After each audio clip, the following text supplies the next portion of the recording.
Ringrazio David Cameron per la sua visita in Italia per intervenire di fronte agli ambasciatori d'Italia e per parlare del G7, per parlare delle relazioni tra Italia e Regno Unito. Abbiamo avuto un incontro bilaterale molto positivo, c'è una visione comune tra i nostri paesi sul sostegno da dare all'Ucraina per difendere la propria indipendenza, per far rispettare il diritto internazionale. Come sapete, oggi il Consiglio dei Ministri in Italia ha adottato la decisione di prorogare anche il quadro, la normativa quadro che permette di inviare aiuti a quel Paese. E abbiamo una comune visione della situazione in Medio Oriente. Siamo preoccupati per ciò che accade, condanna fermissima degli attacchi di Hamas che hanno provocato questo nuovo incendio e posso dire, per quanto mi riguarda, poi sarà Cameron a dirlo, ma ho accolto molto positivamente le dichiarazioni di poco fa del Presidente Herzog, che annuncia la disponibilità di Israele ad una interruzione delle attività militari per favorire una soluzione sia per quanto riguarda gli ostaggi, sia per quanto riguarda gli aiuti umanitari da dare alla popolazione. È un messaggio molto positivo che arriva da Israele, così come avevamo tutti quanti auspicato. C'è una comune visione con il Regno Unito per quanto riguarda la situazione nel Mediterraneo, per quanto riguarda le politiche migratorie, un accordo che è stato poi suggellato dall'incontro tra il primo ministro Meloni e il premier britannico durante la sua recente visita a Roma. Abbiamo una comune preoccupazione per ciò che accade nel Mar Rosso. Abbiamo una forte relazione positiva a livello bilaterale, suggellata anche da una politica industriale comune. Pensiamo alla costruzione dell'aereo militare insieme al Giappone. L'abbiamo definito un cocktail perfetto tra le diverse tecnologie e quindi questo incontro non fa altro che suggellare l'amicizia tra Roma e Londra. Ho illustrato a David Cameron le idee dell'Italia per la guida del G7 e ho ribadito che le priorità saranno la situazione in Ucraina, la situazione in Medio Oriente e la grande questione dell'intelligenza artificiale, con tutto ciò che ne consegue.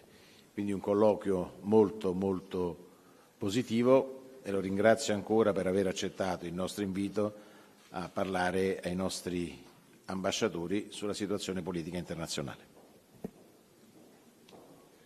Well, thank you very much, Antonio. It's very good to be with you today. Thank you for the invitation. I think the G7 agenda that we discussed looks absolutely excellent, and I'm sure that Italy will chair it with huge ability. Right now, what we need is strength and resilience in our relationships with all our European partners. And the Anglo-Italian partnership, I think, is one of particular strength and particular growth. If we just think what has happened in the last year or so, we have, as you said, the GCAP, the new fighter aircraft program between Britain, Italy and Japan, an excellent move. We've got the Memorandum of Understanding on immigration and all the work that our two Prime Ministers are doing, including the rally that they had together at the weekend. And I feel there's a lot more we can do on subjects like energy, on our partnership in NATO, on defence and on our economies. And as I say, this is a relationship of great growth. We discussed in our meeting some of the challenges on immigration, the importance of having strong policies on immigration, but also the work we need to do upstream in African countries to help with development, with your Mete plan, with our development plans, to help countries thrive, to reduce the flow of migrants in the first place. We discussed the Israel-Gaza situation, where we both see the importance of backing Israel's right to self-defense, but we do support humanitarian pauses to get aid in and to get hostages out, and we look forward to hearing more about what President Herzog has mentioned today. And of course, we do support a ceasefire if it's a sustainable ceasefire. What we want to see is Hamas being removed as a threat to Israel, so that we can have not only a sustainable ceasefire, but also a process that could lead to the two-state solution that we need in the long term, so that both Israel and Palestinians can live in peace and dignity. We discussed the Ukraine, where I think it is absolutely essential that we stay the course. I think that the steps that Italy has taken to help with diplomatic support, with economic support, and crucially with military support, they very much mirror what we're doing in the United Kingdom. And I think it's very important that President Putin knows that we will stay supporting Ukraine as long as it takes. This may be a play that has many acts. Act 1 was when Putin completely failed to take Kiev and Ukraine and was thrown back.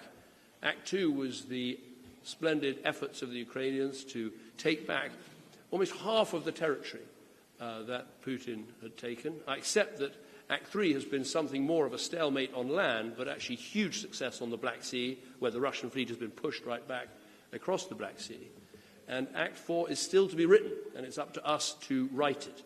If you add together the economies of Italy and France and Britain and Germany and America and all the countries that support Ukraine, we outrank Russia by 25 to 1. We just need to make that economic strength pay, and we can make sure that Putin loses, and it's essential that he does.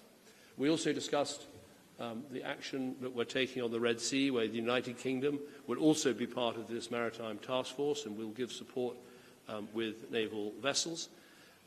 As you said, Antonio, we have a common vision, we're good friends, and we have lots of work to do. And I'm glad to be back in this role, working again with Italian friends and partners and getting on with that work. Thank you. Grazie mille. La prima domanda, Francesco Bechis, Il Messaggero. Sì, buonasera. Domanda per il Ministro Tajani. Intanto, quali risultati concreti si aspetta dal nuovo accordo di cooperazione sui rimpatri in Tunisia fra Italia e Regno Unito, visto che sono rimpatri volontari assistiti? E poi se ritiene l'accordo con l'Albania, anche se ad oggi è congelato dalla consulta, un esperimento che l'Italia vuole replicare in altri paesi, in caso in quali paesi? Grazie.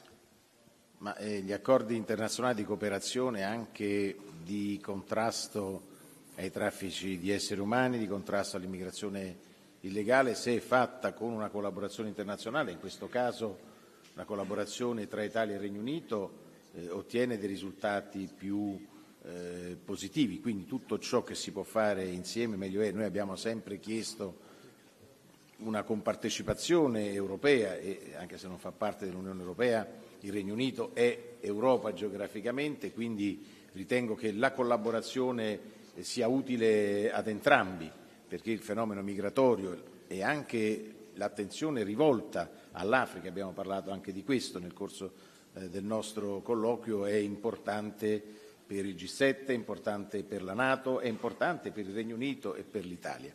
L'Albania noi abbiamo deciso con l'accordo con il Presidente Rama di avviare questa esperienza con un Paese che è candidato a far parte dell'Unione Europea. Per adesso non sono previste altre opzioni, io sarò il giorno 22, venerdì, in Albania, innanzitutto per portare gli auguri miei del governo ai nostri militari che sono lì, saluterò anche quelli che sono in Montenegro del contingente della Guardia di Finanza, incontrerò Rama e visiterò anche il porto dove attraccheranno le navi militari che raccoglieranno in acque internazionali i migranti che vengono da altre parti del mondo e che provengono da paesi sicuri verranno portati in Albania e poi verranno riaccompagnati nel loro paese d'origine.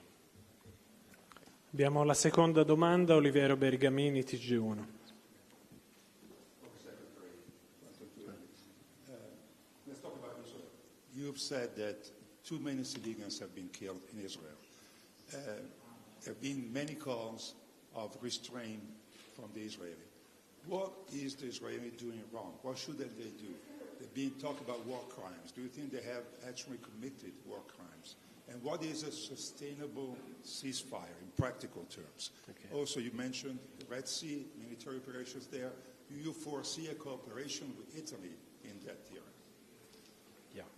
Well, taking the last part of your question first, what I think is necessary in the Red Sea is to make sure that shipping can keep moving, can keep delivering oil, can keep delivering goods. And so this maritime task force that is being set up is looking for partners to help to allow that to happen. And Britain is going to be one of those partners, and I think Italy is going to be one of those partners too. For ourselves, we'll be lending some of our ships to that task.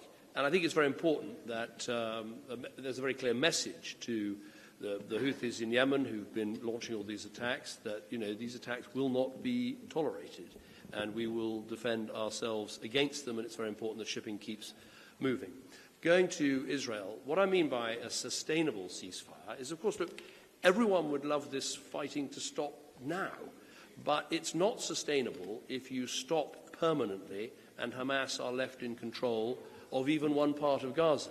People who say, I want a ceasefire and I want the two-state solution, those two things cannot go together. We can't expect the Israelis to have a two-state solution with Hamas in control of one part of what would be Palestine. So a sustainable solution means that Hamas are no longer a threat to Israel, that they've gone, that they're not capable of doing what they did on October the 7th.